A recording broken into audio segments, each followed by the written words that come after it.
Welcome to episode 47 of Sean's Take on Asia, where we touch on the latest news on digital asset development and policy updates. This is a big week in Hong Kong, with the annual Hong Kong Fintech Week happening over the last few days, with an estimation of over 35,000 attendees coming into Hong Kong to look at various different fintech developments that are happening in this part of the world. This is also where the annual SmartCon events that is happening, hosted by Chainlink. In fact, that is actually where I am right now.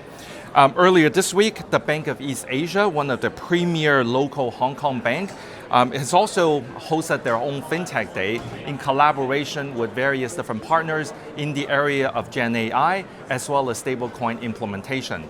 And just yesterday, I had the privilege of doing a one-on-one interview during the SmartCon event that's hosted by Web3 Harbor, where we talked about the rise of regulated stablecoin, as well as some of the latest developments that are happening within the Circle ecosystem, both here in Asia, as well as some of the latest potential stablecoin regime development happening in the United States as well. So we'll be covering some more of this in later episodes to give some updates on that in that regard.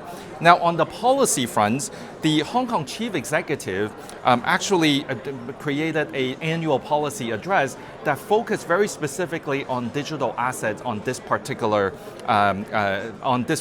address. Now, he outlined some of the key initiatives as it relates to digital asset development. First thing is that there are now executable plans on issuing electronic certificates and licensing in civil services directly on blockchain. So that's going to be a very massive development in bringing some of the government services on blockchain, as well as facilitating some of the transactional aspect as well. He also talked about the acceleration of the approval process for VATPs in Hong Kong by the end of 2024. So as you know, there have been 3 VATPs that have gotten the approval license in Hong Kong thus far, and they're going to be accelerating the process in that regard, really further accelerating and bringing momentum into the digital asset industry here. And then, of course, there's the introduction of the fiat reference stablecoin and the wholesale CBDC sandboxes to facilitate digital asset transfers and asset management. So these are some very big updates that were given by our chief executive in Hong Kong during his policy update for the end of the year. So that's on the policy front.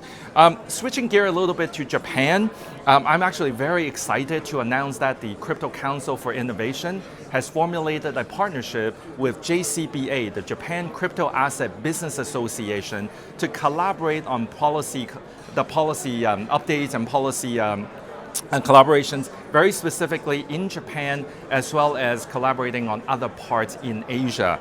JCBA is a premier industry association dedicated to focus on digital asset development, and I think those of us at CCI are very privileged to have an opportunity to work very closely with them on aspects in Japan as well as elsewhere. That's all actually what I have for the end of this week. If you like this content, please follow me on LinkedIn, as well as follow us on YouTube. For now, I'm going to close it off with where we are at the SmartCon event, and then we'll see you on the next episode.